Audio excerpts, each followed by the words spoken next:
महाभारत के भीषण और ऐतिहासिक घटनाओं में से एक घटना द्रौपदी का चीरहरण है। ये घटना कुरुक्षेत्र के युद्ध से पूर्व जब द्रौपदी का चीरहरण हुआ, महाभारत की सबसे क्रूर और निंदनीय घटनाओं में से एक मानी जाती है। इसे इतिहास में न केवल एक महिला की अस्मिता के साथ अपमान के रूप में याद किया जाता है, बल्कि यह घटना भारतीय धर्म, न्याय और कर्तव्य के विचारों को प्रभावित करने वाली भी है। यह एक ऐसी घटना थी जिसने केवल द्रौपदी के सम्मान का अपमान नहीं किया, बल्कि उस समय की सामाजिक और राजनीतिक व्यवस्था को भी चुनौती दी। आइए इस घटना को विस्तार से समझते हैं, जिसमें शामिल है द्रौपदी की स्थिति, सभा में हुआ अपमान, उसकी अपील, भगवान श्री कृष्ण का हस्तक्षेप और इसके बाद के घटनाक्रम। द्रौपदी का जन्म महर्षि द्रुपद के घर हुआ था। वे एक अत्यंत पवित्र और शास्त्रज्ञ कन्या थी। उनका विवाह पांडवों से हुआ और वे एक सशक्त और बुद्धिमान महिला के रूप में जानी जाती थी। द्रौपदी को पांचों पांडवों ने अपनी पत्नी के रूप में स्वीकार किया था और वे सभी द्रौपदी के प्रति आदर और सम्मान रखते थे। वे न केवल रूप, बल और बुद्धि में अपूर्व थीं, बल्कि धार्मिक और सामाजिक दृष्टि से भी उनका स्थान विशेष था। लेकिन उनकी सुखी जीवन यात्रा का एक मोड़ तब आया जब द्रौपदी के चीरहरण की घटना घटी। महाभारत के भीषण खेल में एक प्रमुख घटना है पांडवों का द्रौपदी के साथ द्रव्य का दांव लगाना। जब पांडवों ने जुए में अपना राज्य, संपत्ति और खुद को हारने के बाद युधिष्ठिर ने गलती से द्रौपदी को भी दांव में लगा दिया। द्रौपदी का दांव हारना उन्हें बेहद अपमानजनक स्थिति में डालता है। अब द्रौपदी को द्रव्य संपत्ति के रूप में नहीं, बल्कि पत्नी के रूप में दांव में लगाया गया।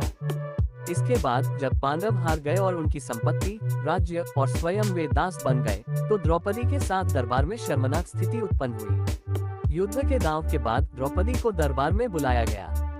यद्यपि पांडवों का पहले ही सम्मान गिर चुका था, लेकिन अब द्रौपदी को अपमानित किया गया। जब उसे सभा में लाया गया तो दुर्योधन और उनके भाई हंसी उड़ाते हुए उसका अपमान करने लगे। दुर्योधन की चापलूसी और उसके कुटिल स्वभाव ने ये घटना और भी क्रूर बना दी। उसने द्रौपदी से कहा कि वह अपनी साड़ी उतारे ताकि उसका अपमान और भी बढ़ सके। यह आदेश पूरे दरबार में गूंज गया और पांडवों की स्थिति भी इस समय अत्यंत कमजोर हो चुकी थी।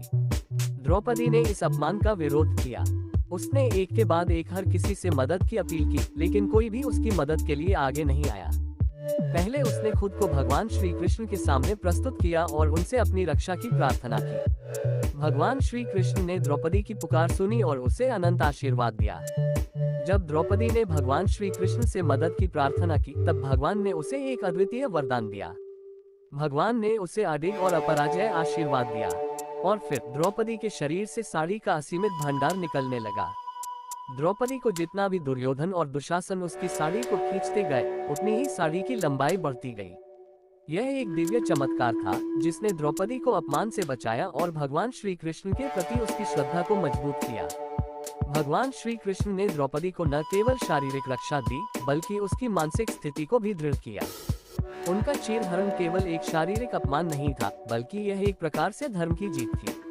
भगवान ने इस घटना के माध्यम से यह सिद्ध कर दिया कि सत्य और धर्म के मार्ग पर चलने वालों की सहायता भगवान हमेशा करते हैं। जब भगवान श्री कृष्ण ने द्रौपदी का सम्मान बचाया, तो यह महाभारत के युद्ध के लिए एक प्रेरणा बन गया। द्रौपदी के अपमान के बाद से पांडवों ने न केवल अपने राज्य को पुनः प्राप्त करने का संकल्प लिया, बल्कि यह अपमान उनके दिल में गहरी छाप छोड़ गया, जो युद्ध के अंतिम क्षणों में पांडवों के विजय के लिए प्रेरणा बना। इस घटना के बाद द्रौपदी का मानसिक और आध्यात्मिक बल कई गुना बढ़ा। वे न केवल अपने अपमान को सहन करने में सक्षम थीं, बल्कि उन्होंने उसे अपनी शक्ति और साहस में बदल दिया। उनका यह आत्मबल महाभारत के युद्ध में पांडवों की विजय का एक कारण बना। द्रौपदी के चीरहरण की घटना ने समाज में महिलाओं के अधिकारों, सम्मान और सम्मानजनक व्यवहार पर गहरा असर डाला।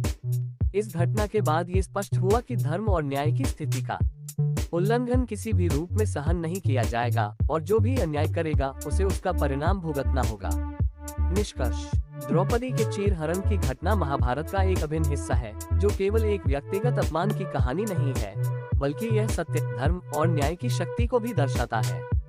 भगवान श्री कृष्ण के चमत्कारी हस्तक्षेप ने द्रौपदी को सम्मानित किया और महाभारत के युद्ध को एक दिशा दी, जो अंततः पांडवों की विजय के रूप में परिणत हुआ। ये घटना भारतीय समाज के लिए ये सीख देती है कि एक व्यक्ति का आत्मसम्मान, धर्म और न्याय की शक्ति से कहीं अधिक मूल्यवान होता है।